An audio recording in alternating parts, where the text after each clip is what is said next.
অনেক সময় দেখি বাচ্চাদের কি হয়, ঘুমের ঘরে দুধ লেগে যায়, বিশেষ করে রাতে শ্বাসনালীতে দুধ ঢুকে যায়, হঠাৎ করে বাচ্চা নিঃশ্বাস নিতে পারে না, শ্বাস বন্ধ হয়ে যায়, নীল হয়ে যায়। কালকে এরকমই হয়েছিল তো? হ্যাঁ, তখন আপনারা হাসপাতালে ভর্তি করলেন।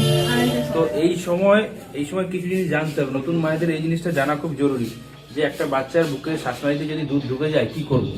প্রথমেই কি করবেন, বাচ্চাকে এইভাবে উল্টে দেবেন। এই যে দেখুন, হাতের মধ্যে নিয়ে উল্টে দিলেন, দিয়ে এইখানে 5টা টাচ দিতে হবে, এইভাবে 5 বার ধাক্কা দিতে হবে। ঠিক আছে? যদি বাচ্চা কান্না করে দেয় এবং নিঃশ্বাস নিয়ে নেয় তাহলে ঠিক আছে।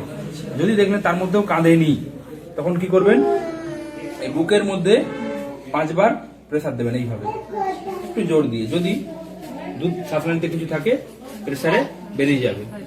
তাতেও যদি কিছু না হয়, তাতেও কিছু হচ্ছে না, মনে হচ্ছে নিঃশ্বাস নিচ্ছে না, একটা লাস্ট অপশন হচ্ছে এইভাবে পায়ের মধ্যে রাখবেন, পেট এবং বুকটা পায়ের থাইতের উপরে থাকবে, তারপর এইভাবে 5টা থ্রাস্ট দিতে হবে।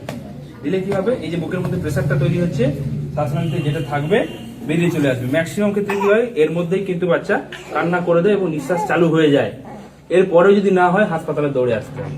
বুঝতে পেরেছি? এটা সব মা মায়েদের জানা জরুরি। দুধ লাগতেই পারে, বিশেষ করে বাচ্চাদের যখন কফ কাশি হয়, সর্দি হয়, নাক বন্ধ হয়, জোরে খায় বা ঘুমের ঘরে খাচ্ছে, তখন গলায় লেগে যেতে পারে। তো এটা জানা খুব জরুরি। এখনো ভালো আছে, বুকে হালকা কফ আছে, ওটা ঠিক হয়ে যাবে। ঠিক আছে, চিন্তার কিছু নেই, এটা প্রত্যেকটি মা মায়ের জানা জরুরি।